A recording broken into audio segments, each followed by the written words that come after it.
बात करते हैं विवाहों के बारे में। प्राचीन काल में विवाह कितने प्रकार के थे, मैं आपको बता दूं।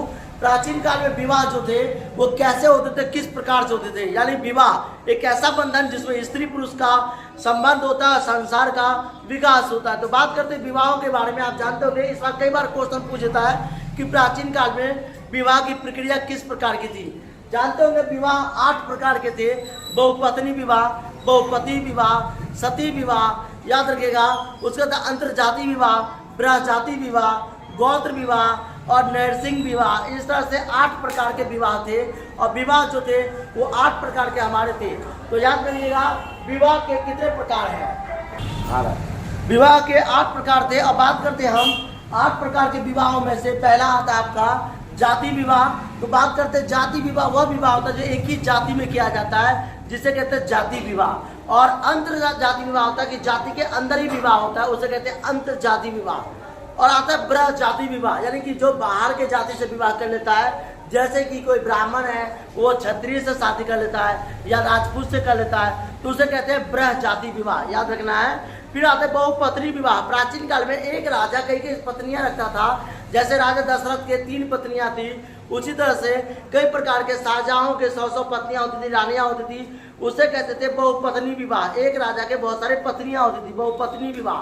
बहुपति विवाह, एक रानियां कई सारे पति रखते थे, उसे कहते हैं बहुपति विवाह। जैसे कि द्रौपदी थी, उसने 5 शादी किए थे 5 पांडवों से, तो बहुपति विवाह। उसी प्रकार से आप जानते होंगे गोत्र विवाह, यानी कि जाति के अंदर में एक गोत्र से संबंध खाएगा तो वो भाई बहन कहलाएंगे, और अंतर गोत्र जो था वो बार।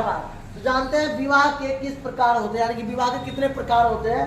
विवाह के 8 प्रकार होते हैं। और ये विवाह के अलग अलग प्रकार से अलग अलग प्रक्रियाओं से बांटा गया है, क्योंकि हमारे प्रकृति के अनुसार शादी एक ऐसा बंधन है जो 2 स्त्री और पुरुष को दोनों को आपस में बांध के रखता है और संसार को विकास करने में, संसार को डेवलप करने में सहयोग देता है। तो बात करते हैं विवाह कौन कौन से होते हैं, यानी विवाह कौन कौन से होते हैं। ब्रह्म विवाह, जिसे ब्रह्मा की कारण माना गया, ब्रह्म विवाह। देव विवाह, देवी देवताओं के कारण देव विवाह। अर्श विवाह, जो अर्श विवाह होता है एक प्रकार का एक सामाजिक विवाह। और प्रजाति विवाह, जो प्रजाति के अंदर में करता है, अपने जाति को छोड़कर प्रजाति में करता है। असुर विवाह, एक राक्षसी विवाह होता है जिसे जबरदस्ती शादी कर लेना, कान पे बंदूक लगा के शादी कर लेना उसको, तो असुर विवाह। गंधर्व विवाह, गंधर्व एक प्रकार का जो किन्नर होता है जिसे कहते हैं। राक्षस विवाह, और राक्षसों का होता है शादी विवाह।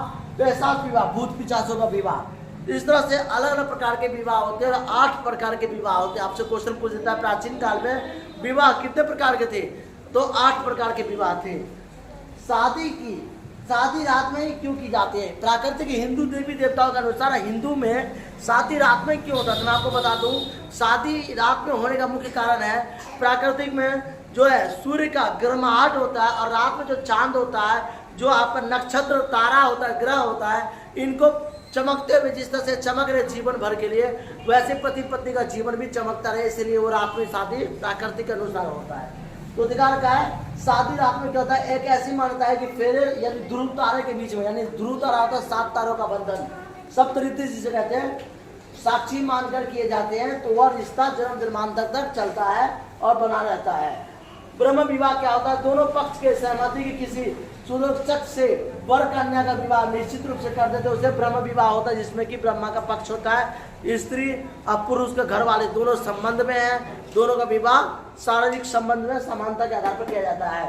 राक्षस विवाह क्या होता है, यह प्राचीन काल में राक्षसों के विवाह होते थे। राक्षस विवाह एक वैवाहिक विवाह से होता था, जिसके उसे धारकों यानी कि घर वालों की हत्या कर उन्हें या तो उसकी जबरदस्ती करने के बाद उसका जबरन अपहरण कर लिया जाता था, उसे राक्षस विवाह कहते हैं। तो राक्षस विवाह मैंने आपको बता दिया था, अपहरण करके कर लेते हैं। बहुपत्नी विवाह, बहुत सारी पत्नियां होंगी तो बहुपत्नी विवाह। बहुपति विवाह यानी बहुत सारे पति है तो बहुपति विवाह। इस तरह से हमारे रामायण या भागवत गीता का अगर अंश उठा ले, कोई पॉइंट उठा ले, तो आपको पता चलेगा कि प्राचीन काल में विवाहों के अलग अलग प्रकार होते थे। जैसा कि राजा एक शादी करने के लिए अपनी पुत्री को कई सारे स्वयंवर रखते थे, उस स्वयंवर के अकॉर्डिंग अगर वो जीत हासिल करते थे तो अपनी कन्याओं का शादी करते थे, जिसे खेल प्रदर्शन दिखाया जाता था। इस तरह से 5 पांडवों ने भी एक स्वयंवर रचा था, उसमें जीत करके द्रौपदी को लाए और अपनी उनकी माँ ने कहा कि आपस में बांट लो, दोनों ने शादी किया था। और ये 5 पांडव में अलग अलग गुण थे इसी कारण में। तो ये हमारा विवाह एक प्राकृतिक अनुक्रिया है और ये आपस में जोड़ के 2 व्यक्ति के बीच में रखता है। Thank you. जय हिंद, जय भारत।